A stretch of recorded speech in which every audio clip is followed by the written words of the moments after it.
Hello viewers, কেমন আছো সবাই? তো তোমাদের জন্য চলে আসলাম নতুন আরও একটি ভিডিও নিয়ে।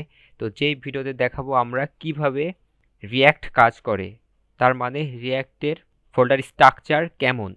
তো রিয়্যাক্টের কোন কম্পোনেন্ট, কোন ফোল্ডার, কোন ফাইল কার সাথে লিঙ্কেড, তো সেটাই আমরা দেখব। তো দেরি না করে আজকের ভিডিও শুরু করা যাক। সো তার জন্য একটি রিয়্যাক্ট অ্যাপ তৈরি করে নিতে হবে। সো আমি অলরেডি একটি রিয়্যাক্ট অ্যাপ তৈরি করে নিয়েছি। তো এখানে বেশি কিছু নেই, সো দেখতেই পাচ্ছ অল্প কিছু ফোল্ডার। তো তার মধ্যে সর্বপ্রথম যেটা আছে নোড মডিউলস। সো নোড মডিউলসে তোমাদের চেঞ্জ করার মতো কিছুই নেই। সো তোমরা যেই প্যাকেজগুলো npm এর সাহায্যে ইনস্টল করবে সেগুলো এখানে স্টোর হয়ে থাকবে। সো এটা ম্যানুয়ালভাবে চেঞ্জ করার কোনো প্রয়োজন নেই। তো এইটা তোমরা ভুলে যাও। সো ওইটার তোমাদের কোনো কাজ নেই। সো নেক্সট আসতেছে আমাদের public folder. So public folder, এই ফোল্ডারে আমরা লোগো এবং শুধু আমাদের এখানে কাজ হচ্ছে লোগো, এবং যদি আমরা কোনো ফটো অ্যাসেট ইউজ করি সো এখানে আমরা রাখতে পারি।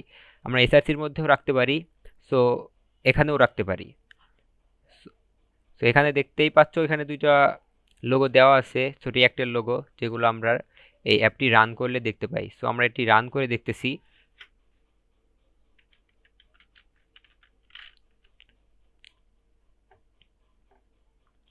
সো রান করলে দেখতে পাচ্ছ যে এই লোগো, এটাই সেই লোগো।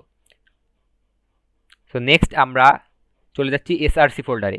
সো মেইন টপিক হচ্ছে আমাদের কিন্তু SRC folder. So SRC folder দেখার আগে আমরা এই চারটা ফাইলগুলো একটু আলোচনা করে নিই। সো গিট ইগনোর হচ্ছে আমাদের কি কি গিটে যাবে না। দেখতে পাচ্ছ এইটা একটু গাঢ় কালার এবং এইটা অপাসিটি অনেক কম। সো এখানে আমাদের বলা আছে এইটা গিটে যাবে না।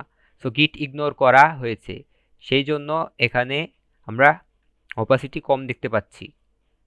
সো গিট ইগনোরের কাজ হচ্ছে কোনগুলো আমাদের গিটে পাবলিশ হবে না।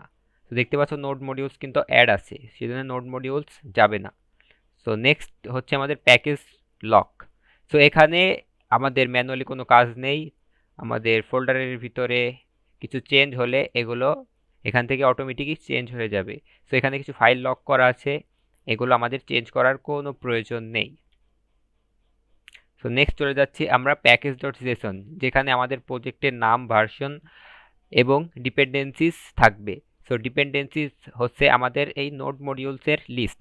সো এখানে কি কি নোড মডিউলস আছে তার লিস্ট, এবং দেন আমাদের স্ক্রিপ্ট, আমাদের রান, যেমন এখানে npm স্টার্ট করলে এখানে কি রিয়াক্ট স্ক্রিপ্ট স্টার্ট হবে, বিল্ড কমান্ড স্টার্ট করলে আমাদের react script build command start হবে। সো এখানে টেস্ট এবং ইজেক্টও এখানে দেওয়া আছে। সো দেন আমাদের ইয়েস্টলিন কনফিগ, সো আমাদের ছোটোখাটো যেসব ইরোরগুলা এখানে হ্যান্ডেল করে এটা হচ্ছে সেই ইয়েস্টলিন কনফিগ। অ্যান্ড দেন চলে যাচ্ছি আমরা ব্রাউজার মতলব প্রোডাকশন। সো এগুলো আমাদের দেখার কোনো প্রয়োজন নেই। সো নেক্সট আমাদের রিডমি ফাইল, এটারও কোনো প্রয়োজন নেই, এটা হচ্ছে আমাদের এমনি সিম্পল, এখানে প্রজেক্টের ডিটেলস আমরা এখানে লিখতে পারি। তো চলে যাচ্ছে আমরা এসআরসি ফোল্ডারে। এসআরসি ফোল্ডারে এখানে দুইটা সিএসএস ফাইল আছে, index and app. Index and app CSS, এই দুইটার কাজ হচ্ছে আমাদের স্টাইল করার জন্য। সো এই দুইটা আমাদের কিন্তু অ্যাপ ডট জিএস এর সঙ্গে কানেক্ট আছে। সো অ্যাপ ডট জিএস এর সঙ্গে অ্যাপ ডট সিএসএস কানেক্ট আছে, এবং index dot CSS index dot GS এর সঙ্গে কানেকশন দেওয়া আছে। সো এখানে আমাদের নেক্সট চলে যাচ্ছি অ্যাপ ডট জেএস, এইটাই হচ্ছে আমাদের মেইন ফাইল। তো সব ফাইলের সঙ্গে আমাদের এই ফাইলটা কানেক্টেড আছে। সো এখানে যদি আমরা দেখতে পাচ্ছ অ্যাপ, তো এই ডিপটা রেখে এখানে যদি আমরা কোনো কিছু লিখি, সো এখানেও কিন্তু আমাদের ঠিক তেমনই এখানে চেঞ্জ হয়ে যাবে। সো দেখতে পাচ্ছ আমাদের কিন্তু হ্যালো ওয়ার্ল্ড লেখা চলে আসছে। সো এইটাই হচ্ছে আমাদের মেইন ফাইল, তো যেখানে চেঞ্জ করলে আমরা ব্রাউজারে সরাসরি দেখতে পাবো। সো এইখান থেকেই মূলত আমাদের সোর্সের মধ্যেই কিছু ফাইল, যেমন কম্পোনেন্টস, সো এই কম্পোনেন্টসের মধ্যেই আমরা সকল রিয়াক্টের কম্পোনেন্টস, সরি এটা এসআরসির মাঝে, সো কম্পোনেন্টসের মাঝেই আমরা সব কিছু তৈরি করে এবং এই app.js এর সঙ্গে কানেক্ট করে দিই। সো তোমরা হয়তো বুঝতে পারছো যে কিভাবে আমরা রিয়াক্টের চেঞ্জেসগুলো আনতে পারি এবং রিয়াক্ট কিভাবে কাজ করে।